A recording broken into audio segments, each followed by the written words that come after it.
The realm of science and technology has made only little steps forward in recent years. That is, until the advent of OpenAI, created by Sam Altman. Naturally, the firm responsible for the AI software ChatGPT is called an OpenAI.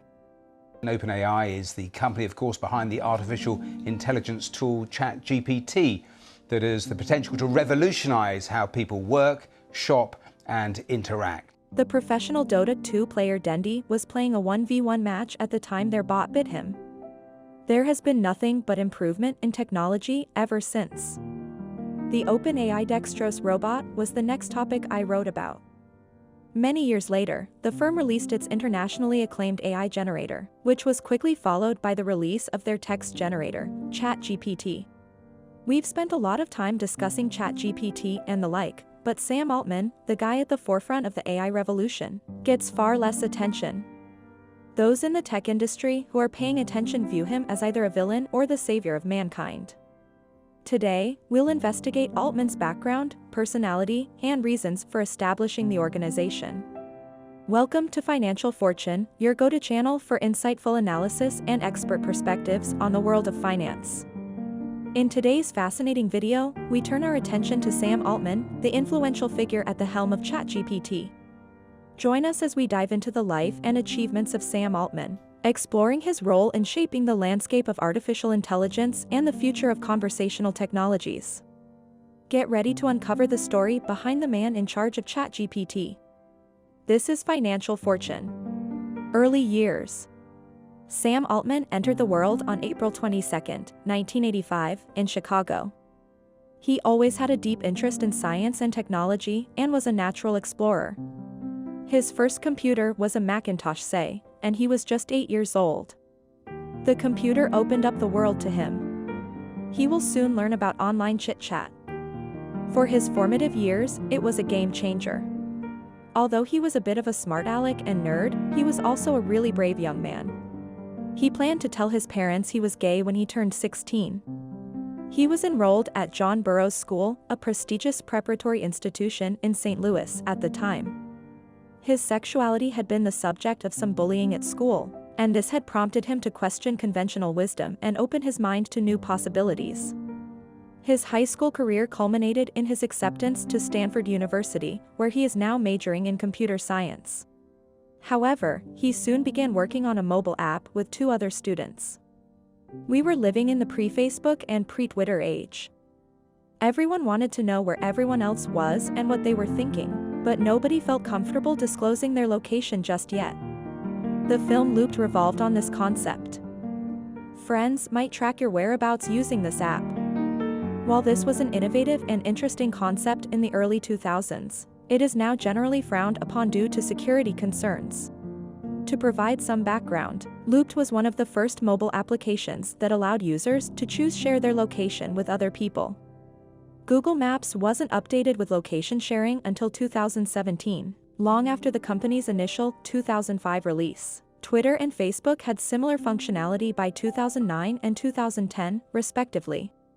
Altman dropped out of Stanford in 2005 to launch his startup, but he needed a sizable investment to fully realize the idea's potential.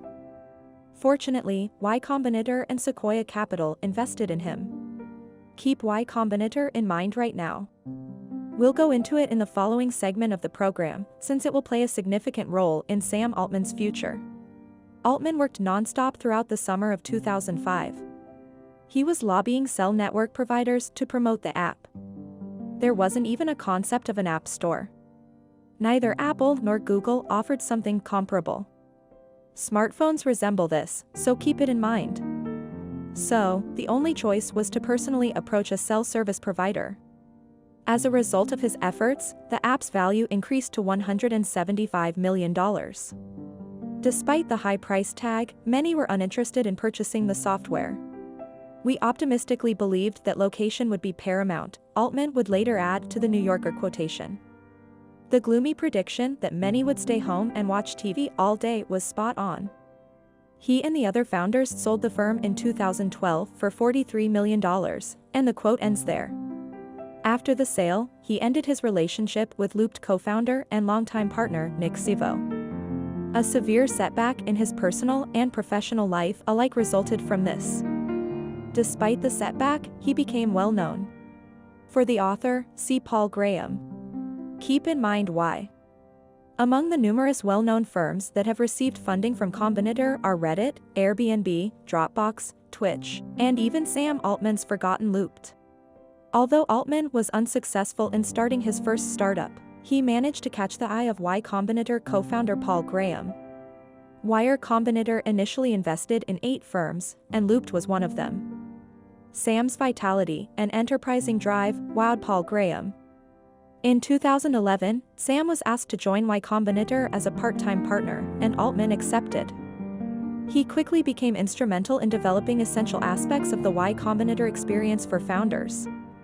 He became president later in 2014, after Paul Graham and his co-founder wife Jessica Livingston resigned to focus on raising their young children. Sam Altman. Ultimate is an unstoppable powerhouse in the game. He generally keeps a cool head, but his anger can be terrifying. But only when it crosses his eccentric and strange personality. He once famously said at a gathering, "Well, I like racing cars," in response to a question about his hobbies. The 2 McLarens and the used Tesla bring my total to 5. It's fun to explore the state of California in a leased plane.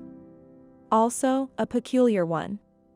Observing the Burmese expressions on his listeners' faces, I make my survival plans. To elaborate, he said, quote, "My concern is that when my buddies get drunk, they start discussing how the world will end because the H5N1 bird flu virus was mutated in a Dutch facility 5 years ago, to make it extremely contagious. How likely is it that a deadly man-made virus will be unleashed within the next 2 decades? Exactly not 0. The second likely outcome is that AI launches an attack on the United States, and nations resort to nuclear weapons to settle their differences over finite resources." However, it's important to note that Altman made these statements in 2016. By now, we're all well aware of what transpired in late 2019. The Wall Street Journal claims that U.S. government sources claim that inadequate safety measures at a Chinese research lab led to the global spread of a deadly virus and the subsequent intolerable pandemic. I won't get into that now, but suffice it to say that Altman was onto something that few others saw. But suppose AI launches an attack. But he prevented it from happening by taking precautions. That'll be covered in the next section. Sam established a microventure capital firm named Hydrazine Capital after the sale of his first company, Looped. The money would go to edtech, food tech, hospitality tech, corporate software, and internet-connected hardware companies. Sam's knack for finding jewels in the rough and polishing them to perfection made him well known. Reddit was founded by Altman, who also temporarily held the position of CEO. In 2014, when the firm was in tatters, he assisted in raising $50 million. In addition to his interest in fusion and fission, Altman has invested in and served on the boards of many nuclear energy firms. His logic was that people are more intrigued by risky ventures. Now, consider this. Okay, so you want to launch a new social networking platform. Investors would give you the cold shoulder if you presented them this concept. However, if you establish an AI business and have the technical expertise in computer science to back it up, everyone else will want to do the same thing. Sam's success in his endeavors led to his rise to prominence in the Silicon Valley business community. Sam is quite adept at gaining authority, as his tutor Paul Graham points out. The reveal. For AI, 2012 was a fascinating year. A landmark article by Jeffrey Hinton is published. For the first time, they demonstrated that neural networks could do object recognition as precisely as humans. Altman and his pals were trekking up in the hills to the north of San Francisco in the same year, 2012. Both AI and human intelligence were topics of conversation. As the conversation progressed, though, Altman had a stunning epiphany: people are not as special as he had previously believed. There was no reason, in his opinion, for the hardware to replace the human brain in 13 years. Some things continue to be distinctively human. Things like original thought, sparking ideas, genuine emotion and empathy, and so forth. Nonetheless, machines will eventually be able to replicate human performance. The worry that AI will one day wipe out mankind and make us all the same certainly took root in Sam Altman's mind at this point. This revelation would remain dear to his heart until an interview with The New Yorker late in 2016. He even went so far as to mention the benefits of becoming a machine. The rate of human input and output is finite. When compared to a computer, our rate of learning, 2 bits per second, is extremely slow. Must sound like whales singing at a snail's pace. He worried about a future where machines were too strong and decided to take action to prevent this. No one shared Sam Altman's apprehensions save himself. Elon Musk, another prominent player in the IT world, shared Musk's foreboding. Others would have assumed that they would have shied away from starting an AI business out of fear, but they really took the opposite tack. OpenAI's Altman and Musk would team up with other industry heavyweights including Reid Hoffman, LinkedIn's co-founder, Jessica Livingston, Y Combinator's co-founder, and Peter Thiel. That's on top of the already impressive roster of AI experts and business people. Ilya Satskova, who joined the team in January 2016 as the company's chief scientist, is also an important addition. He is a renowned expert in the field of machine learning and computer science. He had been employed at Google Brain prior to his involvement with the Musk and Altman venture. In the role of a researcher, more than $1 billion in funding commitments were made by the coalition.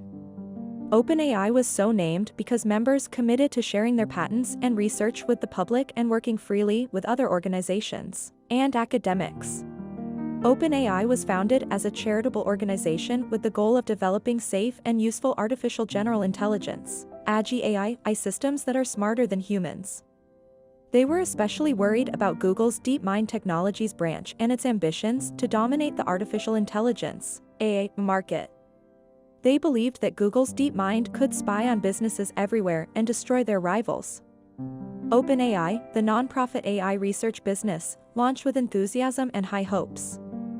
The world was waiting with bated breath to see what they might do with such a stellar cast of high-profile backers and a bold plan for the future. What they feared was obvious, but what they had chosen as a vision was less clear. OpenAI had more of an exploratory stance, always looking to learn more about the world around it. They aimed to develop an AI that could generate artistic works like poems and symphonies. It's not simple to create an AI system like this, though. It calls for persistence, commitment, and curiosity about what lies ahead. Sam Altman used the analogy of a toddler discovering the world for the first time to describe the system. An AI system needs supervision and direction much like a child does. Because of this, OpenAI intended to establish a governing board that would give individuals from all around the world a say in the direction of this technology's research and implementation. Sam Altman, the CEO and co-founder of OpenAI, has been giving evidence before a congressional committee in Washington. OpenAI is the company, of course, behind the artificial intelligence tool ChatGPT that has the potential to revolutionize how people work, shop, and interact. Well, he's being questioned by US lawmakers about both the huge benefits the technology could bring, also the threat that artificial intelligence could pose for humanity, plus the safeguards that will actually be needed. Back in March, Elon Musk, you may remember, and other tech leaders published an open letter calling for the development of AI systems to be paused. Well, as he began giving evidence to this Senate panel, Sam Altman said government intervention was needed to keep the industry safe. OpenAI was founded on the belief that artificial intelligence has the potential to improve nearly every aspect of our lives, but also that it creates serious risks we have to work together to manage. We're here because people love this technology. We think it can be a printing press moment. We have to work together to make it so. OpenAI is an unusual company, and we set it up that way because AI is an unusual technology. We are governed by a nonprofit, and our activities are driven by our mission and our charter, which commit us to working to ensure that the broad distribution of the benefits of AI and to maximizing the safety of AI systems. We are working to build tools that one day can help us make new discoveries and address some of humanity's biggest challenges, like climate change and curing cancer. Our current systems aren't yet capable of doing these things, but it has been immensely gratifying to watch many people around the world get so much value from what these systems can already do today. Well, it's been fascinating listening for the last hour or so, but after that, Sam Altman went on to explain the worst potential consequences of AI. Have a listen. I think jobs and employment and what we're all going to do with our time really matters. I agree that when we get to very powerful systems, the landscape will change. I think I'm just more optimistic that we are incredibly creative and we find new things to do with better tools, and that will keep happening. My worst fears are that we, the field, the technology, the industry, cause significant harm to the world. I think that could happen in a lot of different ways. It's why we started the company. It's a big part of why I'm here today and why we've been here in the past and we've been able to spend some time with you. I think if this technology goes wrong, it can go quite wrong. And we want to be vocal about that. We want to work with the government to prevent that from happening, but we try to be very clear-eyed about what the downside case is and the work that we have to do to mitigate that. Well, a really clear answer there. Let me take you back live to proceedings because that session, we're only about an hour and 10 minutes into it. It's absolutely fascinating. Let's just dip in, put the microphones up once again. For that, and you're protecting that individual's right to privacy and their right to secure that data and that created work. So a few thoughts about this. Number one, we think that people should be able to say, I don't want my personal data trained on. I think that's right. That gets to a national privacy law, which many of us here on the dais are working toward getting something that we can use. Yeah, I think strong privacy. My time's expired. Let me yield back. Thank you, Mr. Chair. Thanks, Senator Blackburn. Senator Klobuchar. Thank you very much, Mr. Chairman. Well, we're keeping an eye on this and the various questions, but as we do, let's bring in our technology reporter, Shona McCallum, who we spoke to an hour or so ago, but it's been fascinating the last hour or so of testimony with some really frank accounts and answers there from those tech bosses. But interesting that the whole session started with Congress, with lawmakers being really open. They missed the boat when it came to social media and the controls. They don't want to repeat it with this, do they? No, absolutely not, and that's something that Sam Altman has been really clear about. You know, he says we want to work with governments so that we avoid the same situations, because we know with social media, you know, 10 years ago that was coming out of the blocks, if you like, and then now we're grappling to try and, you know, regulate social media and see if we can undo some of the harms that have already been caused. So with AI, they want to take a different approach. If you think about AI at the moment, it's really in the embryonic stages as to where this technology might go. He was talking about, you know, solving climate change, curing cancer. Those are huge claims, and we're really at the very beginning of, you know, ChatGPT, which came onto the market in November and has acted as a very advanced chatbot, but it's nowhere near the likes of curing cancer. And I think what was interesting when we heard from some of the senators really there at the beginning of this session, you know, one of the senators had their voice which was generated by artificial intelligence and that had been written by ChatGPT, and he said, look, you know, I didn't open my mouth there at all, and yet this technology was able to mimic him. And he said, look, that was kind of similar to some of the dangers and concerns that were raised. You know, you can mimic, you can impersonate someone. How do we mitigate against that type of technology being used in a more sinister way? There was also the concerns around, you know, how do we protect children from this technology? Can it, you know, give teenagers advice about how to self-harm, for example, or lie to their parents? You know, there were a lot of real questions affecting households up and down the country. We've done loads of stories about how ChatGPT has infiltrated education and how, you know, medical services are now using it. You know, this is a real question for a lot of industries, and it's interesting that the senators are now putting those questions towards Sam Altman, who is being very frank. We discussed before what his personality is like. You know, he's someone that is willing to say, look, there are problems, I want to address them. He's been very calm, very measured. He's answered something. He's not had a grilling, I don't think. I think they've been treating him with quite a lot of grace so far, but he's had sensible questions and he's been giving sensible answers. I mean, the list of concerns was extremely long. You've touched on some of them, but disinformation, jobs, elections, all of that. But in terms of solutions, we heard them say there were solutions. What do they think they are? Well, to be honest, I think it's coming down to the crux of this question, which is regulation. You know, we've seen, for example, Italy last month ban ChatGPT over the concerns about it. We've seen lots of governments, you know, discuss how they're going to be regulating it in the future. We've got the EU looking at the AI Act. We've got the white paper here in Britain saying, you know, how we are going to be dealing with it. In the US, they haven't really made any strict rules around AI at the moment. It's been a kind of soft approach, and I think regulations are going to be key in how to control this artificial intelligence in the future as it grows and evolves at such a rapid pace. And that concludes our captivating exploration of Sam Altman, the man in charge of ChatGPT. We hope this video has provided you with valuable insights into the visionary leadership and technological advancements shaping the field of artificial intelligence. Remember to like, subscribe, and hit the notification bell to stay updated with our latest videos. At Financial Fortune, we're dedicated to keeping you informed and inspired on your financial journey. Thank you for joining us today. Until next time, may your fortunes align with cutting-edge innovations. This is Financial Fortune, signing off.